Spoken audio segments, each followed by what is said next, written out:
Hello friends, मैं Moinuddin applied mechanics के chapter number 1 के लेक्चर नंबर 6 का आज हम अध्ययन करेंगे।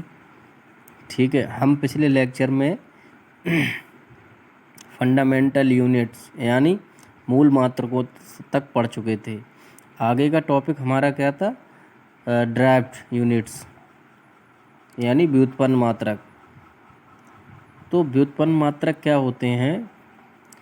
मूल मात्रकों के अतिरिक्त शेष राशियों के मात्रक जो इन मूल मात्रकों के सूत्रों की सहायता से निकाले जा सकते हैं व्युत्पन्न मात्रक कहलाते हैं। जैसे क्षेत्रफल, आयतन, वेग आदि।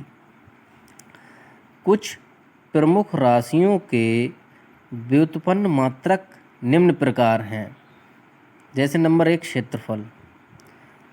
अब क्षेत्रफल का फॉर्मूला क्या होता है? लंबाई गुणा चौड़ाई।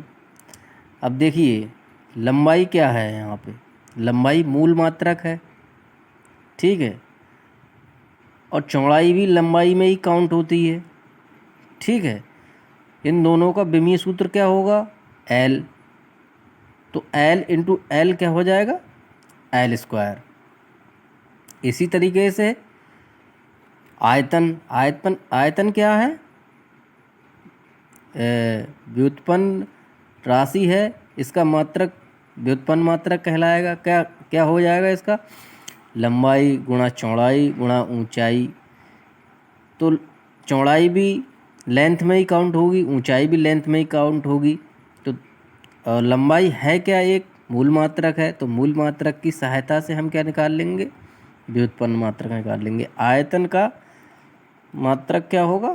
विमीय सूत्र क्या होगा? एल क्यू, ठीक है। आयतन का विमीय सूत्र क्या होगा? L Q. इसी प्रकार वेग है, तो वेग को कैसे लिखेंगे हम? विस्थापन अपॉन समय। तो विस्थापन मीटर में होता है, लेंथ यानी कि लेंथ, इसका क्या हो जाएगा विमीय सूत्र? एल। और समय का क्या हो जाएगा? टी। तो एल अपॉन टी, और टी को ऊपर ले जाएंगे तो क्या हो जाएगी? इसकी पावर -1, ठीक है। ये हो जाएगा एल टी -1। अगला है त्वरण, एक्सेलरेशन। इसका क्या होगा? वेग। फॉर्मूला क्या है इसका? वेग अपॉन समय। तो वेग का हम ऊपर निकाल चुके हैं विमीय सूत्र, L T -1। L T -1 upon T, तो एक पावर और जुड़ जाएगी उसी में, तो क्या हो जाएगी? ये टी को ऊपर ले जाएंगे तो ये भी -1 हो जाएगी। -1 क्या हो जाएगा? -2, एल टी -2। इसी तरीके से देखते हैं हम फोर्स का। फोर्स का क्या होता है फॉर्मूला? मास इंटू एक्सीलरेशन, यानी कि द्रव्यमान गुणा एक्सीलरेशन। तो द्रव्यमान का मात्रक क्या होता है? किलोग्राम। और किलोग्राम का विमीय सूत्र क्या होता है? किलोग्राम का विमीय सूत्र क्या होता है? एम। और त्वरण का हम ऊपर निकाल चुके हैं कितना? L T -2।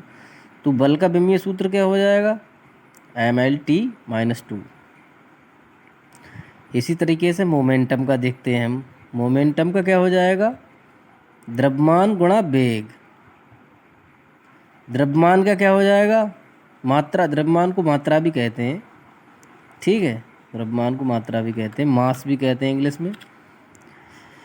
तो मात्रा यानी द्रव्यमान का मात्रक किलोग्राम होता है, किलोग्राम का विमीय सूत्र होता है एम। और वेग का हम ऊपर निकाल चुके हैं, कितना होता है? L T -1। तो इसका संवेग का विमीय सूत्र क्या हो जाएगा? M L T -1। इसी तरीके से घनत्व, डेंसिटी। डेंसिटी का क्या होता है? द्रव्यमान अपॉन आयतन, मात्रा अपॉन आयतन। द्रव्यमान को ही मात्रा कहते हैं, ठीक है। तो द्रव्यमान का कितना होता है? विमीय सूत्र एम। आयतन का विमीय सूत्र एल क्यू। तो कितना हो जाएगा? एल क्यू ऊपर जाएगा तो माइनस की पावर हो जाएगी, एम एल -3। इसी प्रकार हम वर्क का देखते हैं। बल इंटू दूरी, फोर्स इंटू डिस्टेंस। तो इसका हो जाएगा, फोर्स का हम ऊपर निकाल चुके हैं एम एल टी -2, और डिस्टेंस का हो जाएगा एल। तो कितना हो जाएगा? एम एल एल एल ऊपर ही दे रखे हैं, तो 1/1 तो 2 पावर हो जाएगी ml/t-2। शक्ति पावर का कितना हो जाएगा, कार्य अपॉन समय फॉर्मूला होता है इसका, कार्य का ऊपर निकाल चुके हो ml/t-2। इसी तरीके से t नीचे आ जाएगा तो t-2 पे -1 और जुड़ जाएगा तो कितना हो जाएगा ml/-3 t-3। ठीक है, इसी तरीके से देखते हैं हम। अब अगला टॉपिक देखते हैं। अगला टॉपिक है इकाइयों की विभिन्न प्रणालियाँ कि सिस्टम कौन कौन से होते हैं, डिफरेंट सिस्टम्स ऑफ यूनिट। तो पहला सिस्टम दे रखा है हमारा फुट, पाउंड, सेकेंड। अच्छा, फुट किसका मात्रक हो जाएगा बेटा, फुट मात्रक हो जाएगा, लंबाई को नापते हैं ना फुट से। ठीक है, पाउंड क्या होता है, पाउंड किसको नापते हैं, द्रव्यमान को नापते हैं पाउंड से, यानी मात्रा को नापते हैं। और टाइम को किस में नापते हैं, सेकंड में। ठीक है, फुट पाउंड प्रणाली को ही कहते हैं ब्रिटिश प्रणाली, यानी ब्रिटिश सिस्टम।